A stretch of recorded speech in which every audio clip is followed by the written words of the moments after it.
Welcome to Tea with Tori. I'm your host, Tori, and today the tea is hot. What's up, spillers? Welcome to another new episode of Tea with Tori. I am your host, Tori, and today I have a very special guest. I have Marley. Hi. Marley, please let the lovely people know who you are, what you do, anything that you would like to tell them about yourself. Hi, well, my name is Marley, aka the Glam Goth, and I don't know, I feel like I do so much, but I like to just say I am a business owner, makeup rock star. I love that.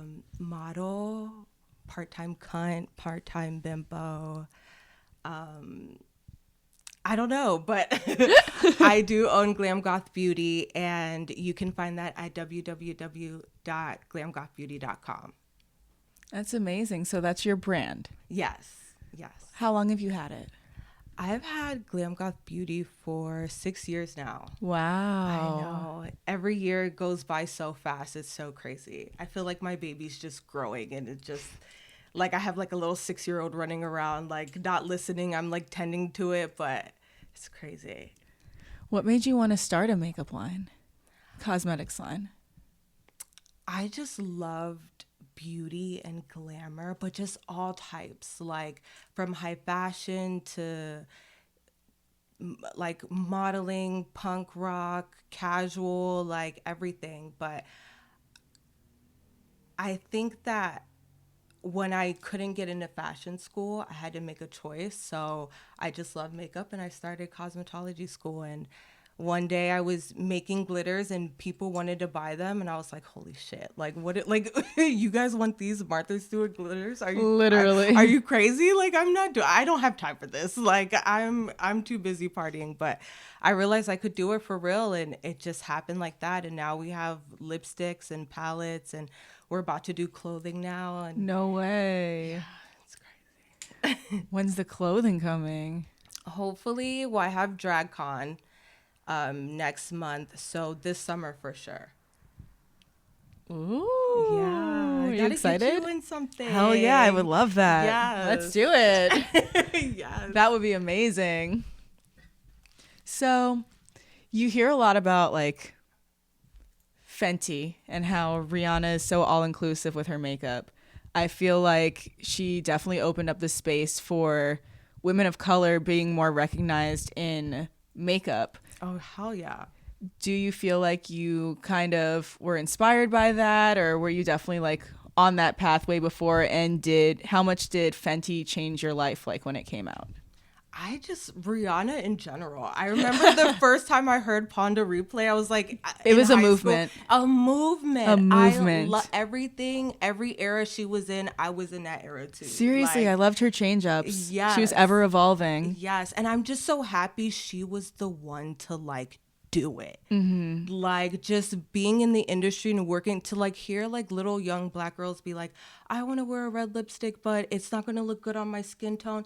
Like, can you show me one to make like for my skin tone?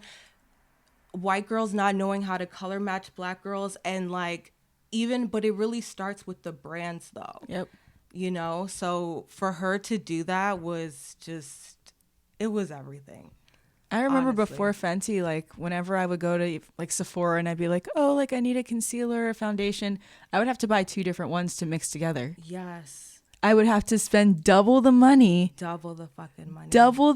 just to match my own skin tone. And sometimes you would have to mix it together where something that you thinking about throwing away. Like, Yep. People don't know the struggle. It was hard. Literally. It was hard.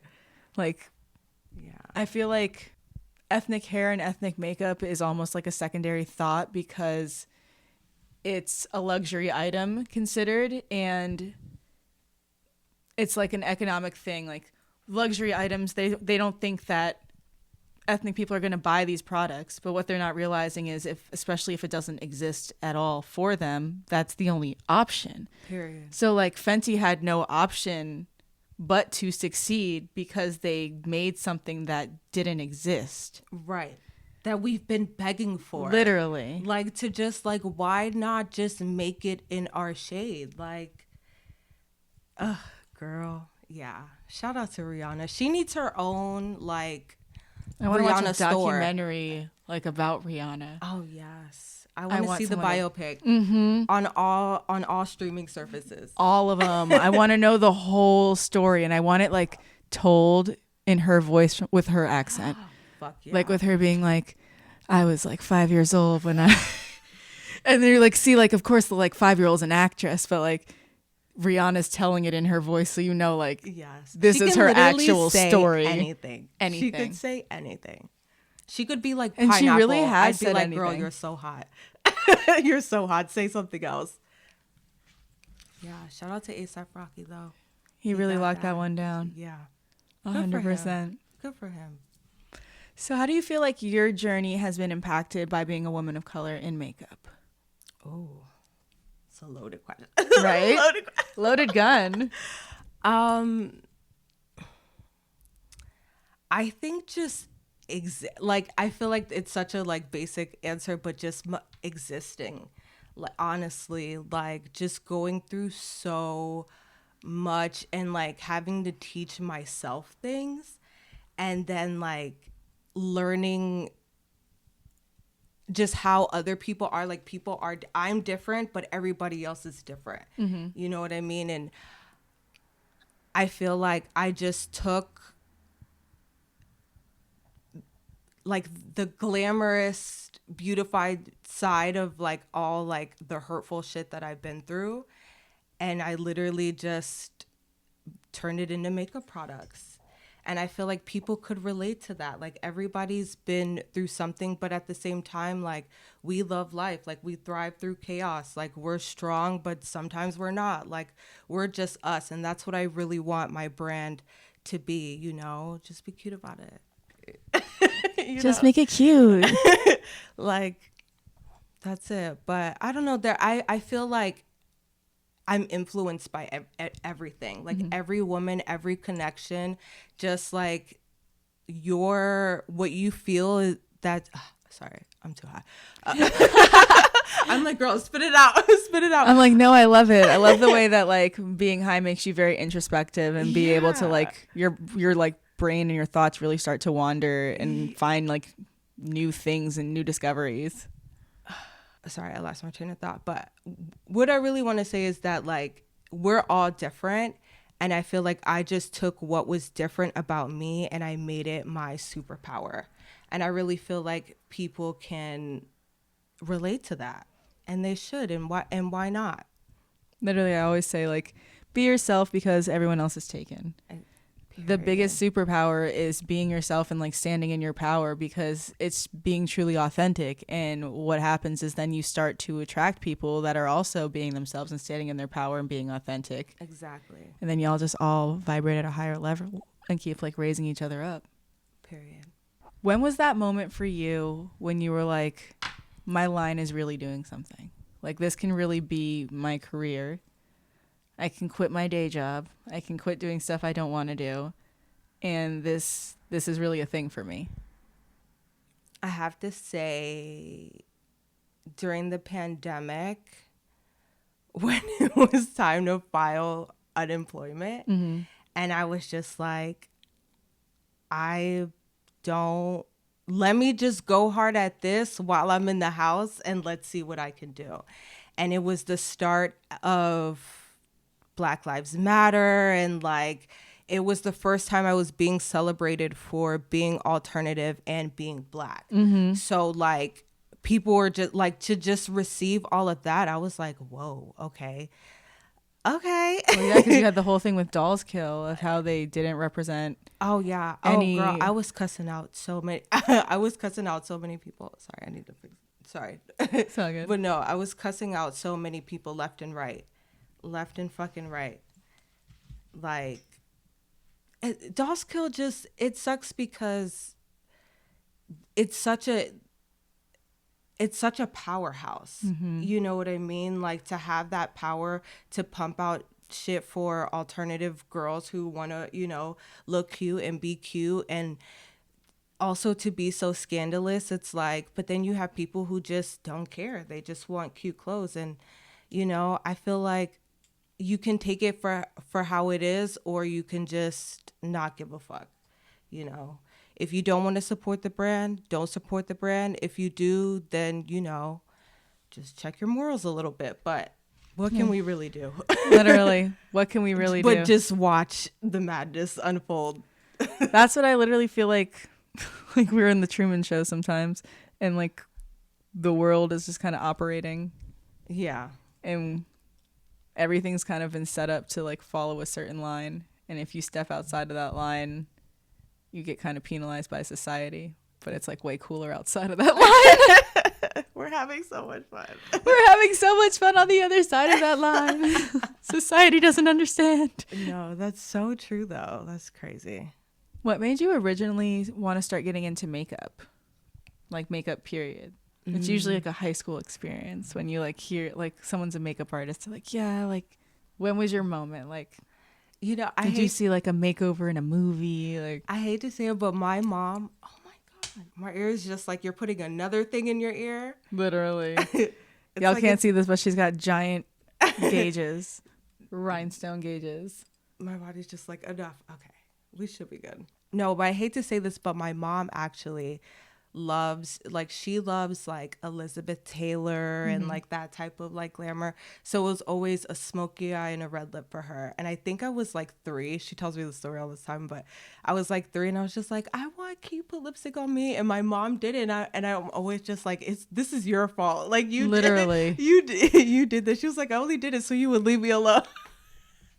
You're like, that was the moment I was like, makeup. Yes, because it would just watching her put it on and just feeling herself and just being young and not under like, just like, what is she doing? Like, I want to be like my mom and I want to feel like she's feeling right now. Yeah, so like, but I would always do just like play around with like trendy stuff like CoverGirl when CoverGirl was a thing and it came in those little quads and I would just do like these 3 horrible, oh my God. And then I remember when like My Chemical Romance, when I discovered like the black eyeliner and just that was a whole thing for me. Paramore and My Chemical Romance heavily influenced like my 7th grade, my year of 7th grade, and the only thing I wore was black on my eyes. We were walking around looking crazy. But it was iconic. It was a real intense time. Everyone was a little upset. Yeah. Everyone was a little hurt about something. We went through a recession. 9/11 had happened. This was like...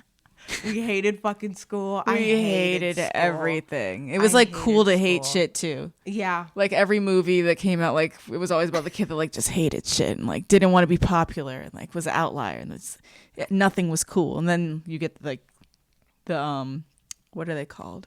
Hipsters. Oh, I feel like hipsters were breeded from that. The Tumblr era. Where it's like cool to hate things. God. I was such a Tumblr nerd. I still have Tumblr. I do too, but they censored it too much. It's not fun anymore. Yeah, no. That's where I go to like be an old lady. Like I read poetry. I look at like cottagecore and countryside and like Parisian things. I'm just like, let me go live my fantasy. You need to go on Pinterest. Oh, I love Pinterest I too. love Pinterest. Pinterest is the shit. Yeah. I will get lost in Pinterest. Yeah, it's like modern Tumblr. Literally. But you can like plan everything. Your life. Everything. You can mood board. You can mood board on Pinterest. I love a good mood board. I love a mood board. Oh, just thinking about it. I love a good mood board. It's really a good. Did you put Glam Goth on a mood board before it happened? Did I? I think I would put like Christian Dior, like when I couldn't afford like nice like luxury makeup or like a Chanel like lipstick and stuff like that, because those are like my inspirations. Like, I love that. Yeah, but just like hood alternative and sexy. How different is your makeup routine in high school to now? Oh my God, I'm a completely different person. Completely different person. I used to have like not the MAC, CoverGirl. I was obsessed with CoverGirl. CoverGirl compact. That was not in my shade. When I look back at those pictures, I'm like, girl, scared. You didn't see it? You didn't see? Like, how will they know? How will they know? Oh my God. looking at an old picture, and I just thought I was just like so good at makeup. It's so funny, and I'm probably gonna do that like 10 years from now. Like I'm gonna look back at now. What are you wearing? Yes, Because like high school was before like the Kardashians taught us to contour. Yeah. So people were just literally putting foundation on their whole face. So just like taking away any contour to your face when you put one color on the whole thing, and then you would just put concealer on like any blemishes, and you'd put concealer under your eyes just for bags. But there was no lipstick, highlighter, no lipstick, just lip gloss. Mm-hmm. Sometimes a frosty lip gloss. Oh my goodness. The frosty like light blue lip gloss was really a thing. That was really a color that we wore. We really did that. Like the ice blue lip gloss. I love it. I loved it all. I did. The fucked up eyeliner and everything. Literally the fucked up eyeliner. It was like almost cool to have it fucked up. Yeah. I could never match my wings. Never. Yeah, still to this day. Your wings look pretty matched. Thank you. I like fucked up a little bit right here. I like tried to clean it off, and I was just like, you know what? I don't care. I no longer like, I used to get so stressed out about like being the best makeup artist. Like I had one girl tell me that I fucked up her winged eyeliner because my eyes are big, right? Mm-hmm. So I would do like a big ass wing on people, and I had to like practice doing a small wing, and I just want to be so good at it to a point where like I didn't care anymore. You know, they're not always going to be the same. What are you going to do about it? Literally. Like, you're not going to die if your eyeliner is not the same. Well, that's like, my eyebrows are never the same either, but they're supposed to be sisters, not twins. Period. That's what I stand by. Never the same. 2 different baby daddies. Literally. Literally. They both get on my nerves. Oh my God. What is the biggest thing that you have had to overcome to chase your dreams? Ooh, another loaded question.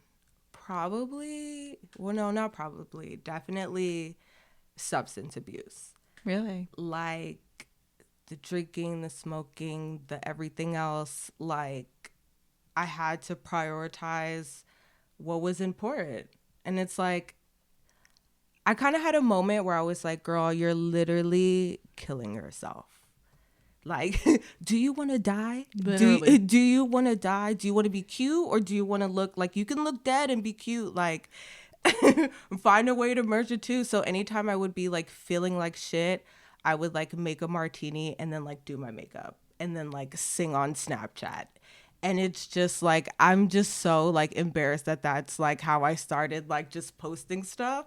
That's hilarious though. But like, and then I would slowly wean myself off of the martinis. But now it's like, it's so funny. I just was talking about this in my vlog. Like, I'm like somebody that like needs to do something. Like I need to have a bad habit just to like, I don't know how to describe it. But yeah, definitely like substance abuse, but I'm good now. Definitely better. What's your bad habit now? My fucking vape. Literally, we were just talking about that. My fucking vape. Yeah. When did you start vaping? Maybe like 2 months ago. Yeah, because I was like, I had a drunk night at Bar Sinister, walking Hollywood Boulevard, and I was like, I want a cigarette. And I was like, nobody's around me that I can bum one. Let me buy a pack of cigarettes. And then they were just sitting there, and I'm just like, no, you're not going to smoke these. Let's just get a vape. You'll just hit it once. I didn't know they were like, yeah. I'm like, no wonder people just walk around with these things in their hands. Yeah. That was a horrible thing for you to discover. Like, even now, just sitting here, I'm like, damn, where's my vape? See, I remember when vape started, and like the real wave was Juuls. Yes. Juuls were fucking everywhere. Everyone had a Juul. I never had a Juul, though. I don't think I've ever hit one either. I've definitely hit a Juul. I definitely bought one just to have one, just to feel involved, just to see, look, what's this about? That's how I feel about vaping. I was like, what's all the commotion? What's all the hype about? Yeah. But then you got sucked in. Yeah. Now you're in the hype. Oh no. What's the hype about? You tell me. The vape? Why can't you stop using the vape? I don't know. I think it's just the fact that I can hit it anytime. Like a cigarette is like, or even like a blunt is like, you have to like, there's a lot you can do. A vape, it's very easy. I mean, you can transition to a weed pen. So you're still True. hitting something whenever. But I like joints and blunts and bowls. I'm not. I mean, same, but I don't think I could get the same feeling from a vape. True. I think it's just all the years of cigarettes, and I found the easiest. So you thing were to a, smoke. like a serious cigarette yeah. smoker. So you basically fucked yourself up and fucked your nicotine addiction up. Yes. And brought it back. Yep. She's back on the nicotine. How'd you get off of cigarettes? I don't know. I think I did like have like a bronchitis issue, and that made me like, that was like, oh, girl, girl, no, you need to stop. But again, it made my skin dry. It wasn't good for my skin. The coughing, like I just had to choose, like, do you want bad skin or do you need a cigarette, girl? Like, just stop. And vaping. I'm like, all those things are going to slowly happen to you with vaping also.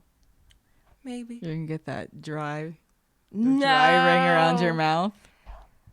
See, but for me, it has to like happen. Like once it fucks up like my glam, I'm like, okay, it's time to, no. I actually had a friend, well, not a friend, but he worked with me in like the company I was in. I was friends with his friend, who had to get hospitalized because his lung collapsed from vaping. But that's good. See, I need to hear that. Literally, his lung collapsed. He couldn't he didn't even go to the hospital for like 2 days and was still vaping. He just thought that like he like hurt himself working out or something. Oh my god, and he had that a would be lung. me. Like, nothing's wrong. I'm not going to the doctor. Nothing's wrong. I just have labored breathing. No, it's the freaking worst. Fuck vaping, honestly. Don't buy a vape, kids. Don't do it. Buy Glam Goth Beauty. Literally, buy it. Who is your biggest inspiration growing up? My biggest inspiration. I feel like I've had so many. Like there was a point where I was obsessed with the Spice Girls, Janet Jackson. Oh my God, Beyonce, Rihanna, Nicki. Oh my God, Hayley Williams, fucking so many. Oh my God, Dita Von Teese. When I discovered Dita Von Teese, oh my God. Oh, I was like, what? What's going on? So what many is people. This? Elvira, Vampira, just Morticia. So many. What made you get into the glam goth lifestyle? Like when were you like, I'm definitely alt? Glam goth probably middle school, honestly. Middle school is when I just started. It really started with black eyeliner, and then I just started when I was 13 I got a job because my mom would buy me like American Eagle, Aeropostale. I was kind of like preppy, but still would wear like what everybody else was wearing. But I was like, I want to shop at Head Topic. My mom was like, I'm not buying you clothes from there. I was like, all right, bet. So I got a job. Yeah, I got a job at 13. And once I started getting money, I was alternative. Once I could like buy what I wanted to buy, it was over. She never should have said that. Literally. She never should have. You can do what you want if you have your own money. Okay. Yes. Bet.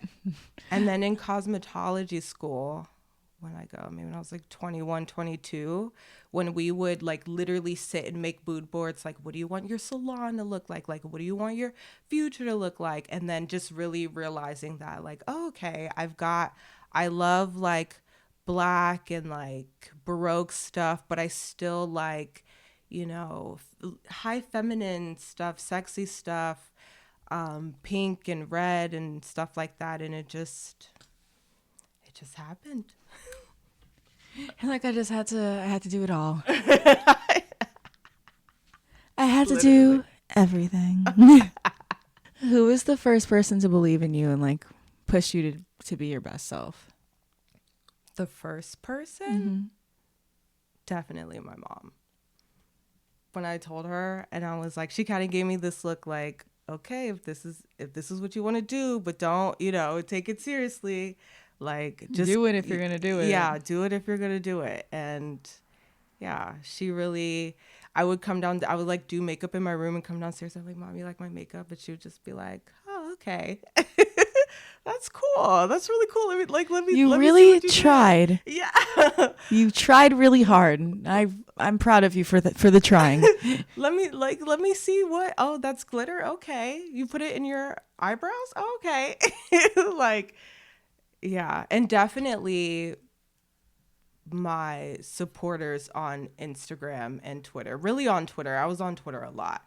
And then once I got on Instagram, I tried to like take it more seriously. But I was on Twitter just acting a fool, like tweeting. You said you were on whatever. Snapchat drunk singing. I can't even imagine you on Twitter. Snapchat, that can never be revived.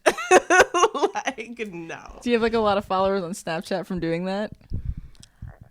I don't know about followers. I don't know. I think you can get like a shit ton of story views. Some people do. Yeah, once I realized it got to like 4,000 and people were asking me like they want to buy stuff, I was like, okay, I need to take this to like a bigger platform, because like Instagram will like, boost help you me. do that. Yeah. Not on Snapchat. Oh my God. Thank God. That era is over. Do people still use Snapchat? People do use Snapchat Do you still. have a Snapchat? I have one, but like I don't use it for anything other than the filters. Oh, okay. I like the filters on Snapchat. It's got good filters. Okay. Maybe it will be do revived. Like the Snapchat filters. No, and they that have some Snapchat pretty camera cool was shows on there good. too. Oh, do now. they? Yeah. And Who like had they a have show public on there? stories. I think I watched a Nikita Dragon show on there. She got a show on Snapchat. Yeah. That's funny. I'm like, I'm coming for it. I'm gonna have a show on Snapchat. Speaking it into existence. Yes. Do that. That would be cool as hell. Dun, dun, dun, dun. Who was the first person to support your brand that wasn't you?